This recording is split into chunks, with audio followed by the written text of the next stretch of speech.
Assalamualaikum warahmatullahi wabarakatuh. Perkenalkan, nama saya Raihan Putri dengan NIM 211010301114 dan mata kuliah Sejarah dan Sistem Politik di Indonesia.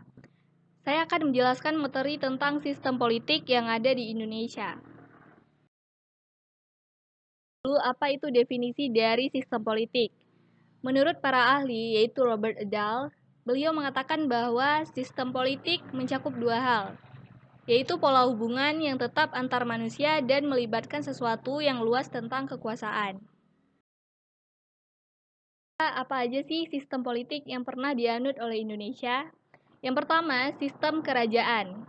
Yang kedua, demokrasi liberal. Yang ketiga, demokrasi terpimpin.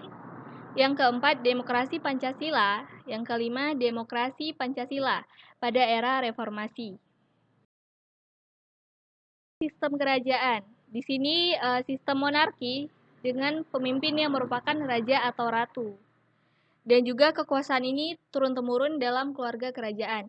Pada masa kerajaan, sistem politik lebih stabil karena kekuasaan dipegang langsung oleh satu orang atau satu tangan sehingga lebih mudah dalam pembuatan kebijakan. Jadi tidak adanya lembaga lain seperti pembagian kekuasaan ataupun sebagainya.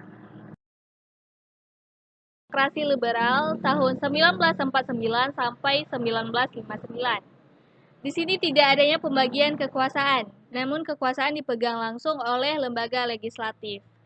Jadi tidak adanya lembaga eksekutif maupun yudikatif. Dan berubahnya bentuk negara Indonesia dari negara kesatuan menjadi negara serikat. Kenapa bisa dikatakan begitu?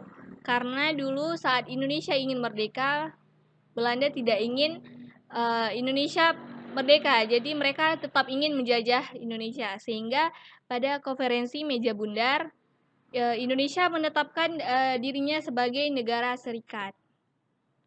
Dan 2 kali terjadinya pergantian Undang-Undang Dasar, sampai yang akhirnya pada Undang-Undang Dasar 1950 mengakibatkan negara kita berubah lagi menjadi negara kesatuan dari negara serikat tadi. Nah, pada masa demokrasi parlementer merupakan masa kejayaan pemerintahan, khususnya pada bidang politik.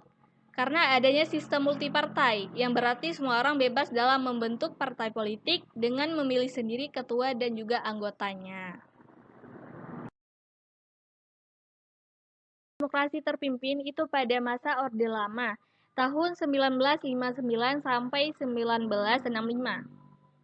Nah, ini pertama kali diumumkan oleh presiden pertama kita, yaitu Presiden Soekarno, dalam pembukaan sidang konstituante pada tanggal 10 November tahun 1956. Pada sistem pemerintahan ini, semua kebijakan dan juga keputusan itu hanya boleh ditentukan oleh presiden. Jadi tidak adanya campur tangan oleh lembaga lain. Nah, pada sistem ini dibuat oleh presiden karena gagalnya pembentukan Undang-Undang Dasar 1950 oleh bagian konstituante. Dan juga dikeluarkan dekret presiden untuk mengubah kegagalan yang pernah disebabkan oleh bagian konstituante. Demokrasi Pancasila pada masa Orde Baru. Di sini diawali karena munculnya konflik G30S PKI yang menyebarkan pengaruh komunis yang menyebabkan demokrasi terpimpin itu berakhir. Nah, pada pemerintahan ini digantikan oleh Orde Baru di bawah kepemimpinan Presiden Soeharto. Jadi pada demokrasi sebelumnya itu presiden ditetapkan untuk bisa menjabat selama seumur hidup. Nah, pada masa demokrasi ini itu kebijakannya diganti lagi bahwa presiden itu bisa menjabat selama 5 tahun. Nah, tanpa disadari pemerintahan berubah menjadi rezim otoriter dan juga tidak berlakunya keadilan dalam pemilu, yaitu adanya kebijakan bahwa pegawai negeri sipil itu harus memilih partai golongan karya. Jadi mereka tidak boleh memilih kemauannya pada saat pemilu, jadi harus memilih partai golongan karya. Di Pancasila era reformasi itu pemilu lebih demokratis. Masyarakat bisa langsung memilih wakilnya secara langsung melalui pemilu. Pola rekrutmen politik itu lebih terbuka, yaitu pengisian jabatan politik dilakukan secara terbuka. Setiap warga negara yang mampu dan memenuhi syarat dapat menduduki jabatan politik tanpa adanya diskriminasi. Konsep demokrasi trias politika sudah bersifat otonom penuh. Pemilu dilaksanakan dan dipilih secara langsung oleh rakyat secara adil, jujur, dan juga rahasia.